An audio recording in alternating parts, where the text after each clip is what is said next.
Hello friends, this is Shalini Srivastava. स्वागत है आपका टीचिंग लर्नर्स में। तो कैसे हैं आप लोग की पढ़ाई बेहतर चल रही होगी और लगातार आप लगे होंगे तैयारी पे, क्योंकि समय बहुत कम है। तो आप रेगुलर लगे रहिए तैयारी पे। जहाँ से भी आप पढ़ रहे हैं, जहाँ से भी तैयारी कर रहे हैं अच्छे से करिए। चलिए, तो हम बात करते हैं। इस समय हम हिंदी की क्लास ले रहे हैं। हिंदी में हमने आपका क्या किया है, पिछले वीडियो में हमने समास को ख़त्म किया है एकदम डिटेल में, क्योंकि वहाँ अगर आप समास को पढ़ लेंगे एकदम डीप में हमने पढ़ाया है कि तो तब आपको कहीं से पढ़ने की आवश्यकता नहीं होगी, बस आपको प्रैक्टिस लगाने की आवश्यकता होगी। और आपको लगभग उदाहरण भी हमने दे दिए हैं मतलब भर के, तो इसलिए आपको चिंता करने की कोई ज़रूरत नहीं है। बस आप कहीं से भी प्रैक्टिस लगाइए। अगर आप यहाँ से क्लास ले रहे हैं तो हम ये नहीं कहते कि आप बुक पढ़िए, ओके। सिर्फ आप प्रैक्टिस लगाइए, क्योंकि जितने भी नियम हैं, जितनी भी चीज़ें बन सकती हैं, सारी चीज़ें हम यहाँ आपको बताते हैं। तो आज हम बात करेंगे संज्ञा की। इससे पहले आपने देखा होगा कि हमने शब्दों के वर्गीकरण, हर चीज़ की बात की थी।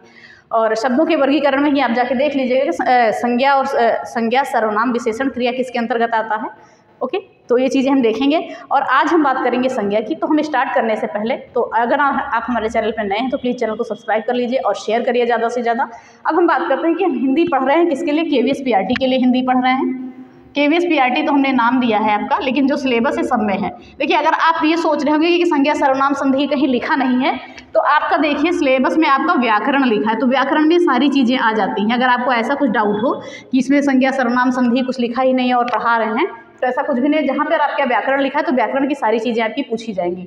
तो हम बात करेंगे जो हिंदी की क्लास हम ले रहे हैं, तो ये आपकी सबसे महत्वपूर्ण किसके लिए है, यूपी टेट हो चाहे सुपर टेट हो, ओके, और चाहे रीट हो, आपका रीट भी आने वाला है, KVS तो है ही आपका। और जितने भी एग्जाम जहाँ पर भी आपकी हिंदी पूछी जाती है, चाहे वीडियो हो चाहे RO ARO हो, तो सभी के लिए आपकी ये क्लास इंपॉर्टेंट होगी, क्योंकि एकदम डीप में हम बता रहे हैं आपको, एकदम अंदर से तह से जाके और ऊपर तक बता रहे हैं। तो ये चीज़ें ध्यान रखिएगा। और शायद आप आज यूपी टेट का कुछ आया है, वो हम कंफर्म करके फिर आपको बताएंगे, तो ये चीज़ें देखिएगा। तो चलिए हम देख लेते हैं, ये सारी चीज़ें हो गई आपकी। तो अब हम आते हैं सीधे अपने चैप्टर पे। आज हम पढ़ेंगे संज्ञा, ओके। हमने क्या पढ़ेंगे हम संज्ञा। तो देखते हैं हम संज्ञा क्या होती है। तो एक बार हम ऐसे ही समझ लेते हैं। आज हमें देखना है संज्ञा, और हम संज्ञा को बिल्कुल डिटेल में देखेंगे कि कहीं से भी आपके अगर क्वेश्चन आ जाए तो आपका यहाँ से क्वेश्चन नहीं छूटे, क्योंकि सारे नियम हम आपको यहाँ बताएंगे। बस आपको ये करना है, मतलब भर के हम आपको उदाहरण भी देंगे, बस एक काम आपको करना है कि बस आपको प्रैक्टिस करनी है, ओके। तो चलिए हम बात करते हैं संज्ञा की। तो संज्ञा क्या होता है, तो सबसे पहले हम जानते हैं कि संज्ञा एक क्या है, विकारी शब्द है। ये याद रखिएगा, संज्ञा एक विकारी शब्द है।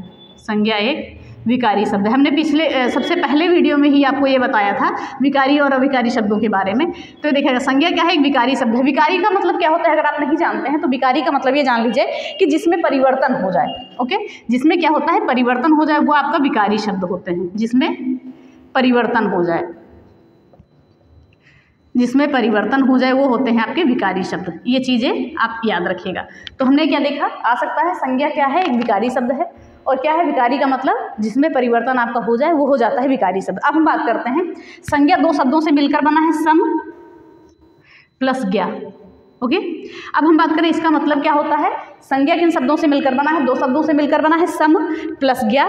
यानी कि इसका अर्थ क्या होगा, अर्थ होगा ठीक पहचान या सम्यक ज्ञान, ओके। इसका अर्थ क्या होगा, ठीक पहचान, ठीक पहचान, या हम कह सकते हैं सम्यक ज्ञान। अब कह रहे होंगे आपकी एक एक का अर्थ नहीं बताया इन्होंने, तो चलिए उसको भी बता देते हैं। तो ज्ञा का मतलब ज्ञान हो जाएगा या पहचान हो जाएगा, और सम का मतलब ठीक या सम्यक हो जाएगा। तो याद रखिए, सम का मतलब सम्यक हो जाएगा और ज्ञा का मतलब ज्ञान हो जाएगा, यानी कि सम्यक ज्ञान। तो संज्ञा का शाब्दिक अर्थ क्या होगा, अगर हम शाब्दिक अर्थ की बात करें संज्ञा का, तो सम प्लस ज्ञा दो शब्दों से मिलकर बना है, तो ठीक पहचान या सम्यक ज्ञान। अगर यहाँ पर आपका पूछ ले कि संज्ञा में कौन सा उपसर्ग है, तो सम उपसर्ग है, तो यहाँ पर उपसर्ग का भी आपको पता चल जाता है। तो चलिए अब हम बात करते हैं, जैसा कि आपने सुना होगा कि किसी व्यक्ति, वस्तु, स्थान के नाम को संज्ञा कहते हैं। तो इनमें कुछ चीज़ें हम और ऐड करेंगे और उन चीज़ों को लिखेंगे। तो हम बात करते हैं किसी प्राणी, वस्तु, भाव, गुण, द्रव्य, तो स्थान, समूह आदि का जो बोध कराते हैं वो संज्ञा शब्द कहलाते हैं। तो इनकी हम अभी अच्छे से डेफिनेशन लिखेंगे, फिर हम बात करते हैं चीज़ों की। तो चलिए हम मिटाते हैं इसको और फिर लिखते हैं। तो आप इतना समझ गए होंगे, तो चलिए हम इसको अच्छे से लिखते हैं। तो अभी आप मत नोट करिए। चलिए अब बात करते हैं सीधे संज्ञा की। थोड़ा सा हम लिख के फिर बताते हैं, नहीं तो समय आपका ज़्यादा लगेगा। तो चलिए अब हम देखते हैं कि संज्ञा होती क्या है। तो जैसा कि हमने बात की है सबसे पहले कि संज्ञा क्या है, एक विकारी शब्द है, ओके। संज्ञा क्या है, एक विकारी शब्द है, ये याद रखिएगा। और संज्ञा क्या है, शाब्दिक अर्थ क्या है, सम प्लस ज्ञा, यानी कि सम्यक ज्ञान या ठीक पहचान। तो हमने यहाँ पे ये भी लिख दिया है कि संज्ञा का जो शाब्दिक अर्थ होता है सम प्लस ज्ञा। ओके, तो ये हो गया सम्यक ज्ञान या ठीक पहचान, ये चीज़ें हो गई। अब सीधी सीधी इसकी परिभाषा जानते हैं। परिभाषा को आप देखिएगा, लिखा है किसी प्राणी, ओके, किसी प्राणी, वस्तु, भाव, गुण, स्थान, समूह और द्रव्य आदि का जो जहाँ से बोध होता है या जो बोध कराता है उसे हम क्या कहते हैं, संज्ञा कहते हैं। तो इन सारी चीज़ों का अगर कहीं भी बोध होता है तो उसे हम क्या कहते हैं, संज्ञा कहते हैं। जैसे किसी प्राणी, वस्तु, भाव, गुण, स्थान, समूह और द्रव्य। लेकिन हाँ, ये ऐसे शब्द होने चाहिए जिनका कोई अस्तित्व हो, ये शब्द ऐसे होने चाहिए जिनका कोई अस्तित्व हो। यहाँ पर ये भी हम लिख देते हैं जहाँ पे इनका कोई अस्तित्व हो, अस्तित्व हो, ये चीज़ें भी याद रखिएगा। तो हमने क्या देखा कि किसी प्राणी, वस्तु, भाव, गुण, स्थान, समूह और द्रव्य आदि का जो बोध कराते हैं उन्हें हम संज्ञा कहते हैं, या जहाँ से इन चीज़ों का बोध होता है उसे हम क्या कहते हैं, संज्ञा कहते हैं। तो ये चीज़ें हो गई। और आप राइटिंग पे मत जाइएगा, हाथ काम नहीं कर रहा है, थोड़ी सी ठंडक ज़्यादा है इसलिए। तो ये चीज़ें हो गई। अब हम जैसे उदाहरण हम देखते हैं, तो अयोध्या क्या है, संज्ञा है हमारी। सरयू क्या है, संज्ञा है। अयोध्या एक शहर है, मान लिए हमने स्थान है। सरयू क्या है, एक नदी है, किनारे बसा है। क्रोध क्या है, ये संज्ञा है आपका, भाववाचक संज्ञा है। तो ये सारी चीज़ें क्या हो गई। इंसान भी क्या है आपका, जातिवाचक संज्ञा। अभी हम सारी चीज़ें स्पष्ट करेंगे। तो ये सब चीज़ें क्या हो गई, संज्ञा हो गई। इसलिए हमने ये आपका उदाहरण, जैसे अयोध्या सरयू के किनारे बसा, अयोध्या और सरयू क्या हो गया आपका, संज्ञा हो गया। क्रोध आपका संज्ञा हो गया, इंसान आपका संज्ञा हो गया। तो इन सभी एक एक के बारे में हम अभी बात करेंगे। तो जैसा कि हमने देखा, ये सारे उदाहरण हो गए, यानी इन सभी चीज़ों का जहाँ पर बोध होता है वो क्या कहलाते हैं, संज्ञा कहलाते हैं। अगर स्पीड तेज होगी तो प्लीज़ कमेंट बॉक्स में जरूर बताइएगा कि स्पीड तेज है, आप थोड़ा धीरे कर लीजिए, तो हम धीरे कर लेंगे। चलिए अब हम बात करते हैं संज्ञा के प्रकार की। वैसे तो हमने संज्ञा की इतनी बात कर ली, ज़्यादा से ज़्यादा यहाँ पे इसकी परिभाषा आएगी। उसके बाद जो अब आगे जो एग्जाम ओरिएंटेड चीज़ें हैं वो आगे हैं। तो हम बात करते हैं, क्या लिखा है, मुख्य या रचना या मुख्यता या रचना या व्युत्पत्ति के आधार पर संज्ञा के भेद कितने होते हैं। तो इन चीज़ों के आधार पर संज्ञा के 3 भेद होते हैं। ये चीज़ जरूर याद रखिएगा, ये यूपी टेट के लिए बहुत महत्वपूर्ण बनेगा आपका। भले ही केवीएस में ये ना पूछे कि कितने प्रकार की संज्ञा होती हैं, यूपी टेट में आपको ये 100% पूछता है, क्वेश्चन यहाँ से बनते हैं आपके। तो रचना, व्युत्पत्ति या मुख्यता संज्ञा के कितने भेद होते हैं, 3 भेद होते हैं। कौन कौन सा, जातिवाचक संज्ञा, ओके, जातिवाचक संज्ञा, और क्या होता है आपका, व्यक्तिवाचक संज्ञा,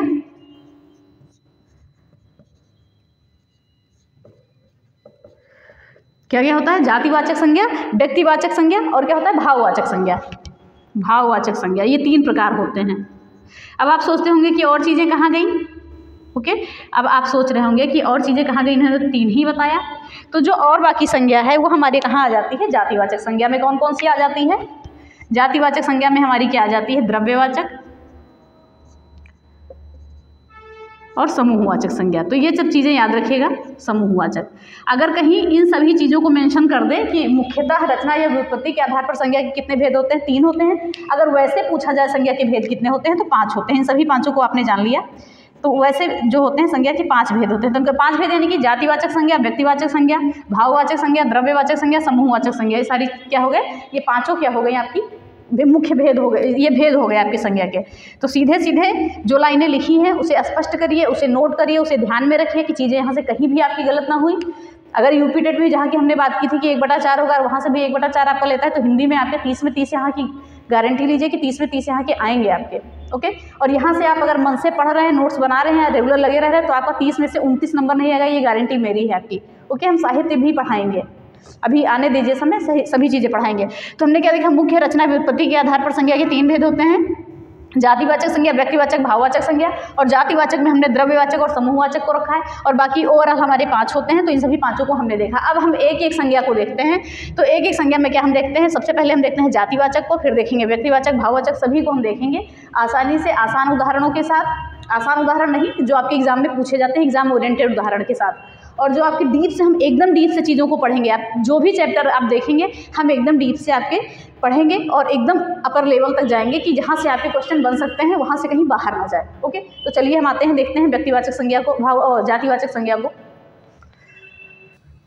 तो सबसे पहले हम देखते हैं जातिवाचक संज्ञा को। तो सबसे हमारा पहला प्रकार क्या है संज्ञा का, जातिवाचक संज्ञा। तो हम बात करते हैं संज्ञा के बारे में बात करेंगे। तो लिखा है, जिन संज्ञा शब्दों से किसी वस्तु, व्यक्तियों की पूरी जाति का बोध हो, किसी की भी जो है पूरी जाति का बोध होगा, तो उसे हम क्या कहेंगे, जातिवाचक संज्ञा। हमें किसी की भी जाति का पता चलेगा तो उसे हम कहेंगे जातिवाचक संज्ञा, ओके। तो ये आप क्या कह सकते हैं कि किसी भी वस्तु या व्यक्तियों की पूरी जाति का बोध, ये चीज़ आपको मेंशन करनी है, पूरी जाति का बोध। तो एक इसकी ट्रिक भी आप जान सकते हैं, जातिवाचक संज्ञा की ट्रिक क्या है, जिसके जैसे अन्य भी हों, क्या हो, जिसके जैसे और भी हों, जिसके जैसे और भी हों। तो ये चीज़ अगर आप याद रखेंगे तो कभी नहीं गलत होगा, और भी हों, जिसके जैसे और भी हों, तो उसे हम कह सकते हैं, क्या कह सकते हैं, जातिवाचक संज्ञा। यानी कि ये कोई अकेला नहीं होता है, इसके जैसे और भी होते हैं। एक मिनट, तो हमने क्या बात किया कि जिसके जैसे और भी हों, जैसे हमने क्या कह दिया, जैसे मान लीजिए कोई नॉर्मल सा उदाहरण लेते हैं, गाय, ओके, हमने गाय ले लिया, गाय क्या है, जातिवाचक संज्ञा, ऐसी कई जातियां हैं, यानी कि इसके जैसी कई जातियां और भी हैं, तो हम ये नहीं कह सकते कि ये एक ही है, तो इसलिए हम कह सकते हैं जिसके जैसे और भी हैं। जैसे हमने लिख दिया लड़का, ओके, जैसे हमने लिख दिया लड़का, तो लड़के में बहुत सारे लड़के आ गए, मोहन भी आ जाता है आपका, सोहन भी आ जाता है, रोहन भी आ जाता है, तो ये सारी चीज़ें आपकी हो जाती हैं। तो सीधे हम देखते हैं उदाहरणों को। तो हमने क्या देखा है, सबसे पहले एक बार परिभाषा और देखते हैं, जातिवाचक संज्ञा या जातिवाचक संज्ञा यानी कि जिन संज्ञा शब्दों से किसी वस्तु या व्यक्तियों की पूरी जाति का बोध हो, यहाँ पे आप मेंशन करेंगे पूरी जाति का बोध हो, वो आपका जातिवाचक संज्ञा कहलाता है। या ट्रिक से हम जानते हैं कि जिसके जैसे और भी हो। तो पहला हम क्या देखें, किसी कोई भी संबंधी है या पद का नाम है, वो हम क्या कहेंगे, वो जातिवाचक संज्ञा में आएगा। संबंधी जैसे हमने क्या कह दिया, चाचा, ओके, चाची, चाचा चाची, माता पिता, यानी जितने भी आपके जितने भी संबंधी हैं, रिश्तेदार हैं, सारे आ जाएंगे। अगर हम बात करें यहाँ पद की, तो पद में क्या आ जाता है आपका, डॉक्टर आ जाएगा, टीचर आ जाएगा, इंजीनियर आ जाएगा। तो कोई भी पद हो तो यहाँ आपकी ये चीज़ें आ जाएंगी। अब समझेंगे कि आप यहाँ कैसे होगा जातिवाचक संज्ञा। देखिए हमने बात की चाचा चाची की, तो भाई कोई अकेले हमारे ही तो चाचा चाची है नहीं, सबके चाचा चाची हैं, ओके। और बात करें माता पिता, भाई हमारे ही तो अकेले माता पिता हैं नहीं, और भी लोगों के माता पिता हैं, तो यानी कि कोई ये अकेला नहीं है, सभी के पास हैं, माता पिता भी हैं, सबके पास हैं, और सबके पास चाचा चाची हैं, जितने भी संबंधी हैं, रिश्तेदार हैं, सबके पास हैं। तो हमने बहुत सारे रिश्तेदारों के आपके नाम नहीं मेंशन किए हैं, चाचा चाची, माता पिता, मामा मामी, नाना नानी, आप कुछ भी लिख सकते हैं, कोई दिक्कत नहीं है। अगर हम बात करें पद की, तो देखिए डॉक्टर, डॉक्टर किसी एक जेंडर के लिए तो बना नहीं है, डॉक्टर में मेल भी आते हैं, फीमेल भी आते हैं, लड़के लड़कियाँ दोनों डॉक्टर होते हैं। टीचर में दोनों डॉक्टर होते हैं, दोनों टीचर होते हैं, ओके। तो अध्यापक, सीधे सीधे हम इसको अध्यापक कह सकते हैं हिंदी में, अध्यापक। तो अध्यापक कौन हो सकता है, महिला भी हो सकती है, पुरुष भी हो सकते हैं, तो भी कॉमन नाउन हो गया आपका, क्योंकि एक पर्टिकुलर किसी एक लोग के लिए तो बना नहीं है। इंजीनियर भी हम बात करते हैं, महिला और पुरुष दोनों होते हैं। तो ये क्या हो गया, संबंधियों पदों के नाम में क्या होती है, जातिवाचक संज्ञा होती है। तो इन सभी को नाम को हमने ले लिया। यहाँ पर आप राष्ट्रपति प्रधानमंत्री भी ले सकते हैं, यहाँ पर हम लिख देते हैं आपके लिए राष्ट्रपति प्रधानमंत्री भी आप लिख सकते हैं। यहाँ पर राष्ट्रपति और प्रधानमंत्री का हमने पीएम लिख दिया है, देख लीजिएगा। तो भाई कोई किसी जेंडर के बेस पे तो है नहीं है, कोई भी बन सकता है, महिला या पुरुष। तो ये सारी चीज़ें हो गई आपकी संबंधी एवं पदों के नाम। तो ये चीज़ें आप जान गए होंगे। फिर आगे हम क्या देखते हैं, आगे क्या है, पशु पक्षियों के नाम। क्या है, पशु पक्षियों के नाम। पशुओं में क्या हमने ले लिया, गाय ले लिया, गाय की बहुत सारी प्रजाति हो गई, कुत्ता हो गया, ओके, शेर हो गया, ले सकते हैं, ओके, कोई पर्टिकुलर एक तो है नहीं। और पक्षियों के नाम में हमने क्या ले लिया, मैना ले लिया, तोता ले लिया। तो ये सारे जो हैं वे, इसकी और भी जातियाँ होती हैं, ऐसा नहीं कि अकेले ही है, इसकी और भी जातियाँ होती हैं, इसलिए हम इसे जातिवाचक संज्ञा में शामिल करते हैं, ओके। बात करेंगे घोड़ा, बैल, चील, बाज, ये सारी चीज़ें ले सकते हैं, घोड़ा, बैल, चील, बाज। तो ये सारी चीज़ें हमारी क्या आ जाती हैं, जातिवाचक संज्ञा में। क्या आ गया, पशु पक्षियों के नाम, गाय, और भी गाय हैं, गाय की प्रजाति भी हैं, साहीवाल गाय और पता नहीं कौन कौन सी गाय, वो मुझे पता नहीं है। शेर, कुत्ता, मैना, तोता, बैल, चील, बाज, सारी चीज़ें आ गई। इसकी और भी जाति हैं, ये कोई एक पर्टिकुलर जाति के लिए नहीं है। तो ये सारी चीज़ें हमारी जातिवाचक संज्ञा में आ जाती है। फिर हम बात करते हैं वस्तुओं एवं अन्य नाम। कोई भी वस्तु ले लीजिए, अन्य नाम ले लीजिए, जिसके जैसी और भी चीज़ें हों, तो वो हमारी आती है जातिवाचक संज्ञा में। वस्तु में जैसे हमने क्या कहा, मकान, मकान, पुस्तक, कुर्सी। तो ये सब चीज़ें क्या हो गई, तो ये चीज़ें हो गई। और भी चीज़ें आप ले सकते हैं, क्योंकि इसमें बहुत सारे आप प्रैक्टिस लगाएंगे तो बहुत सारे आपको उदाहरण मिल जाएंगे। और यहाँ पर जैसे आ जाता है, हम शहर ले सकते हैं, नदी ले सकते हैं, पर्वत ले सकते हैं। शहर, नदी, पर्वत, देश, मरुस्थल, ओके। तो ये सारी चीज़ें हो गई, और भी चीज़ें जितने आप चाहे मेंशन करते हैं। मकान बहुत टाइप के होते हैं, पुस्तकें भी बहुत सारी होती हैं। कोई पर्टिकुलर अगर पुस्तक का नाम लिखा होगा तो वो व्यक्तिवाचक हो जाएगा। कुर्सी हो गया, शहर हो गया, भाई शहर लखनऊ भी है, आगरा भी है, अयोध्या भी है, तो शहर भी कई होते हैं, नदियाँ भी कई नाम होती हैं, पर्वतों के भी कई नाम हैं, देश हैं, मरुस्थल हैं। तो ये सारी चीज़ें क्या हो गई आपकी। इंसान ले सकते हैं, यहाँ पर इंसान भी कह सकते हैं, इंसान। ऋतु, जाड़ा गर्मी वर्षा सर्दी सब चीज़ें आ जाती हैं, तो ये भी कई चीज़ें आ जाती हैं, तो हम ले सकते हैं जातिवाचक संज्ञा में। बस आपको ये चीज़ याद रखिए कि जिसके जैसे और भी हो, बस क्या है, जातिवाचक संज्ञा है। और हम बात करें यहाँ पर प्राकृतिक आपदाओं के बारे में बात करते हैं, तो यहाँ पर जैसे हम क्या लेते हैं, प्राकृतिक आपदा में बिजली गिरना आपका हो गया, ओके। भूकंप हो गया, भाई बिजली भी कई प्रकार से गिरती है, भूकंप हो गया, बाढ़ हो गया, ओके, भूकंप हो गया, बाढ़ हो गया, और ले सकते हैं आंधी तूफान लू, ओके, आंधी तूफान लू। तो ये सारी चीज़ें हमारी जो प्राकृतिक आपदा वाली चीज़ें हो गई, वो भी हमारी क्या आ गई, जातिवाचक संज्ञा में। और एक ज्वालामुखी भी ले लेते हैं हम, ज्वालामुखी, ओके। तो आपने क्या देखा, जातिवाचक संज्ञा में हमने क्या लिया, जातिवाचक संज्ञा में हमने लिया संबंधियों पदों के नाम, जैसे चाचा चाची, नाना नानी, मामा मामी, डॉक्टर, टीचर, इंजीनियर, सारी चीज़ें आ गई। फिर पशु पक्षियों के नाम ले लिया, गाय, कुत्ता, बकरी, घोड़ा, बैल, शेर, ये सारी चीज़ें हो गई हमारी। और वस्तुएं, अन्य नाम में वस्तु में जैसे हमने मकान ले लिया, कुर्सी ले लिया, मेज ले लिया, पेन ले लिया, नदी ले ली, पहाड़ ले ली। ये अन्य नाम में पहाड़ आएगा, ये मत कहिएगा कि वस्तु हमने कह दिया है पहाड़ को, ओके। तो इसमें हमने पहाड़ ले ली, नदी ले ली, पर्वत ले ली, मरुस्थल ले लिए, ये सारी चीज़ें आ गई। देश विदेश सारी चीज़ें आ गई आपकी किसमें, वस्तुएं एवं अन्य नाम में। और प्राकृतिक आपदा में जैसा कि हमने बिजली कहा, भूकंप कहा, बाढ़, ओला, आंधी और तूफान लू और ज्वालामुखी, ये भी कई टाइप के आते हैं, तो इनको हमने क्या किया है, जातिवाचक संज्ञा में ले लिया। आई होप आपको जातिवाचक संज्ञा समझ में आया होगा। और कुछ चीज़ें हम इसके बारे में कुछ अपवाद भी है, उन्हें भी हम जानते हैं कि हम जातिवाचक संज्ञा को व्यक्तिवाचक संज्ञा के प्रयोग में कैसे प्रयोग करते हैं, और व्यक्तिवाचक को जातिवाचक में कैसे प्रयोग करते हैं। तो इन चीज़ों को भी हम जानते हैं। तो पहले आप इसका स्क्रीनशॉट ले लीजिए, तब हम उसके बारे में बात करते हैं, ओके। तो पहले आप इसका स्क्रीनशॉट ले लीजिए, फिर हम बात करेंगे। चलिए, तो अब हम बात करते हैं कुछ अपवादों की। जैसा कि हमने बताया कि हम जातिवाचक संज्ञा को व्यक्तिवाचक संज्ञा के रूप में कैसे प्रयोग करेंगे, और व्यक्तिवाचक संज्ञा को जातिवाचक संज्ञा के रूप में कैसे प्रयोग करेंगे। तो ये कुछ अपवाद होंगे जिन्हें हम जानते हैं। तो हमने क्या लिखा है, व्यक्तिवाचक संज्ञा जातिवाचक संज्ञा के रूप में, यानी व्यक्तिवाचक संज्ञा को हम जातिवाचक संज्ञा के रूप में प्रयोग कैसे करेंगे। जैसा कि हमने क्या लिखा है, समुद्रगुप्त भारत का नेपोलियन था। देखिए, नेपोलियन तो वैसे एक ही था, वैसे अगर नेपोलियन कहीं आपका सिंगल उदाहरण आ जाए तो हम क्या मानेंगे कि नेपोलियन क्या है, आपका व्यक्तिवाचक संज्ञा है। लेकिन यहाँ पे ये कहा गया कि समुद्रगुप्त भारत का नेपोलियन था, ओके। तो ये हो गया हमारा, क्या हो गया, जातिवाचक संज्ञा, यानी कि हमने एक उसे जाति दे दी कि ये नेपोलियन था, ओके।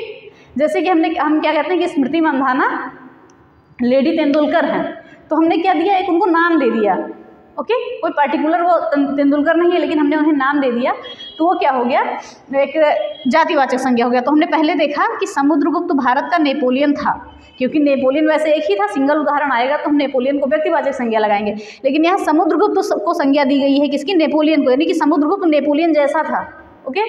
तो ये चीज़ें हो गई, यानी कि इनके जैसे, और हमने बताया यहाँ पे कि जिसके जैसे और भी हों। फिर आगे हम बात करते हैं, ये भी चीज़ें स्पष्ट हो जाती हैं कि लिखा है कि आज भी भारत में श्रवण कुमार पैदा होते हैं। देखिए, श्रवण कुमार तो एक ही थे, ओके, श्रवण कुमार एक ही था, लेकिन उदाहरण यह स्पष्ट करता है कि आज भी भारत में श्रवण कुमार के जैसे लोग और भी हैं, जो अपने माता पिता की सेवा करते हैं, यानी कि बहुत सारे श्रवण कुमार हैं देश में। तो ये क्या बन गई, एक जाति बन गई, यानी कि श्रवण कुमार के जैसे बहुत सारे लोग हैं, ओके। तो ये हमने देखा, आज भी भारत में श्रवण कुमार पैदा होते हैं। फिर बात करते हैं, कलयुग में हरिश्चंद्रों की कमी नहीं है। देखिए, हरिश्चंद्र तो वैसे क्या थे, एक थे, अगर कहीं हरिश्चंद्र दे रहा है तो राजा हरिश्चंद्र एक ही थे, व्यक्तिवाचक संज्ञा होगा। लेकिन अगर ऐसे आपको दे रहा है कि कलयुग में हरिश्चंद्रों की कमी नहीं है, यानी कि बात ये की गई है कि कलयुग में हरिश्चंद्रों के जैसे और भी सत्यवादी लोग हैं, यानी कि कोई एक हरिश्चंद्र नहीं है, हरिश्चंद्र ऐसा नहीं है, बहुत सारे लोग हैं, तो यानी कि जिसके जैसे और भी हैं, सीधे सीधे स्पष्ट होता है, ओके। तो हमने क्या कहा कि कलयुग में हरिश्चंद्रों की कमी नहीं, तो यहाँ पर हरिश्चंद्र क्या बन गया, हमारा जातिवाचक संज्ञा बन गया। तो ये सारे उदाहरणों को आप नोट करिएगा, सारे उदाहरण इंपॉर्टेंट है। फिर देखते हैं, हमें भारत के जयचंदों से सावधान रहना चाहिए। क्या लिखा है कि हमें भारत के जयचंदों से सावधान रहना चाहिए। जयचंद कौन थे, देशद्रोही थे, यानी कि ये मेंशन किया गया कि भारत में बहुत सारे जयचंद हैं, यानी बहुत सारे देशद्रोही हैं, तो हमें ऐसे लोगों से सावधान रहना चाहिए। तो यहाँ पे बहुत सारे लोगों को मेंशन किया गया है, यानी कि जिसके जैसे और भी हैं। सीधे सीधे हम यही बात करेंगे।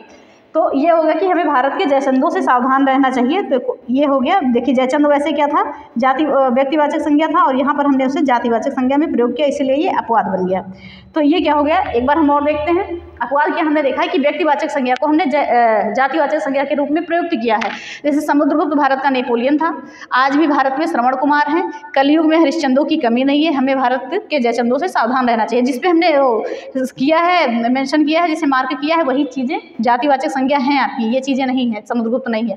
फिर अब हम आते हैं कि हम जातिवाचक को व्यक्तिवाचक के रूप में कैसे प्रयोग करेंगे। क्या जातिवाचक को हम व्यक्तिवाचक संज्ञा के रूप में प्रयोग करेंगे। जैसे यहाँ पर लिखा है पंडित जी, पंडित जी देश के लिए कई बार जेल गए। वैसे तो पंडित जी बहुत सारे हो गए, बहुत सारे पंडित जी हो गए, ओके, आप भी देखते होंगे बहुत सारे पूजा पाठ करवाते हैं, सारी चीज़ें। लेकिन यहाँ पर जो पर्टिकुलर पंडित जी की बात की गई है कि पंडित जी देश के लिए कई बार जेल गए, तो यहाँ पर नेहरू जी के बारे में बात की गई है। तो नेहरू जी क्या थे, एक ही थे। तो यहाँ पर क्या हो गई कि जो जातिवाचक संज्ञा थी इसे हमने क्या किया, व्यक्तिवाचक संज्ञा के रूप में प्रयोग कर लिया। तो पंडित जी देश के लिए कई बार जेल गए, तो ये चीज़ें हो गई। फिर बात करेंगे कि गांधी ने देश के लिए अपना तन मन धन लगा दिया। देखिए गांधी क्या हुई, वैसे जाति हुई, राहुल गांधी हो गए और वरुण गांधी हो गए, सारे गांधी हो गए, तो गांधी क्या हुई, एक जाति हुई। लेकिन यहाँ पर हम क्या कर रहे हैं, तो यहाँ हमने सीधे गांधी को मेंशन किया है व्यक्तिवाचक संज्ञा के रूप में। यानी कि हमने यहाँ पर बात की है कि मोहनदास करमचंद गांधी के बारे में बात की है कि वो गांधी ने देश के लिए अपना तन मन धन लगा दिया। तो यहाँ जो जातिवाचक संज्ञा थी इसे हमने व्यक्तिवाचक संज्ञा के रूप में प्रयोग कर लिया। तो ये चीज़ें हो गई आपकी। तो आई होप आपको जरूर समझ में आया होगा। एक चीज़ और एक बार और रिपीट कर देते हैं कि जातिवाचक संज्ञा व्यक्तिवाचक संज्ञा के रूप में पंडित जी देश के लिए कई बार जेल गए, तो पंडित जी को हमने व्यक्तिवाचक संज्ञा बनाया है, वैसे ये जातिवाचक थी। फिर बात करते हैं गांधी जी। तो गांधी जो थे, गांधी कई हैं देश में, ओके, तो हमने यहाँ पर पर्टिकुलर गांधी जी की बात की है कि वो देश के लिए उन्होंने तन मन धन अपना लगा दिया। तो यहाँ पे कंप्लीट होती है आपकी जातिवाचक संज्ञा। आप लगाइएगा, प्रैक्टिस लगाइएगा, जो भी क्वेश्चन की क्वेरी होगी तो प्लीज़ डाल दीजिएगा आप कमेंट बॉक्स में, तो हम उसे बता देंगे, या पर्सनल आप टेलीग्राम पे भी क्वेश्चन भेज सकते हैं, ऐसा नहीं है। तो ये चीज़ें हो गई। जातिवाचक संज्ञा हमने देख लिया, जातिवाचक संज्ञा को हमने कंप्लीटली देख लिया, थोड़ा सा मिट गया है, ओके, जातिवाचक संज्ञा को हमने कंप्लीटली देख लिया है। अब हम व्यक्तिवाचक संज्ञा को भी देख लेते हैं और ये क्लास को यहीं पे एंड करते हैं, बाकी चीज़ों को हम कल देखेंगे। तो चलिए हम देखते हैं व्यक्तिवाचक संज्ञा, इसे आपने नोट कर लिया होगा या स्क्रीनशॉट लीजिए, बाकी चीज़ों को हम देखते हैं। तो चलिए अब हम बात करते हैं व्यक्तिवाचक संज्ञा की। तो व्यक्तिवाचक संज्ञा में हम क्या देखते हैं, इसमें हम देखते हैं कि जिन संज्ञा शब्दों से किसी स्थान, वस्तु, व्यक्ति आदि के किसी नाम का बोध हो। हमने इससे पहले जातिवाचक संज्ञा में बात की थी कि जाति का बोध हो, यहाँ हम बात करते हैं नाम का बोध हो, तो वो क्या कहलाता है, व्यक्तिवाचक संज्ञा कहलाता है। क्या हमने बात की है कि किसी संज्ञा शब्दों से जिन संज्ञा शब्दों से किसी स्थान, व्यक्ति, वस्तु आदि के नाम का बोध हो। आपको ये याद रखना है, नाम का बोध हो वो क्या कहलाता है, व्यक्तिवाचक संज्ञा कहलाता है। तो यहाँ पे भी आपको एक ट्रिक याद रखनी है कि जिसके जैसा कोई और ना हो, ओके, जिसके जैसा कोई दूसरा ना हो, जिसके जैसा कोई और ना हो या दूसरा ना हो, जिसके जैसा कोई और या दूसरा ना हो, कोई और या दूसरा ना हो, ओके। तो ये आपकी ट्रिक हो गई, इसको भी आप याद रखिएगा। तो हम बात करते हैं व्यक्तिवाचक संज्ञा, यानी कि जिसके जैसा कोई दूसरा ना हो। जैसा कि हमने नाम से बात की, तो नाम जैसे हमने यहाँ पर लिख लिया एक, तो नाम हमने लिखा जैसा यहाँ पे अपना ही नाम लिख लेते हैं, शालिनी, ओके। तो इस नाम के तो लोग बहुत मिलेंगे आपको, लेकिन किसी एक पर्टिकुलर इंसान जैसा आपको दूसरा इंसान नहीं मिलेगा। तो इसलिए हमने नाम लिखा कि जिस व्यक्ति का नाम एक है, तो नाम के तो लोग बहुत मिलेंगे, लेकिन उसके जैसा व्यवहार, आचरण या उसके जैसी शक्ल आपको नहीं मिलेगी। तो इसलिए क्या है, जो जिसका ये नाम है वो अकेला है इस दुनिया में, ओके। तो ये चीज़ें हैं कि किसी व्यक्ति का नाम जैसे हमने लिख दिया, शालिनी लिख दिया, ओके, मोहन लिख दिया, राम लिख दिया, सुरेश लिख दिया, यानी कोई भी हम नाम लिख देंगे, मीरा लिख दिया, ओके, कोई भी हम नाम लिख देंगे तो ये हमारा हो जाएगा व्यक्तियों, किसी भी व्यक्ति का नाम आएगा वो हम क्या करेंगे, व्यक्तिवाचक संज्ञा में लेंगे। किसी व्यक्ति का पर्टिकुलर नाम जो होता है वो उसी का नाम होता है, उसके जैसा कोई दूसरा नहीं होता है।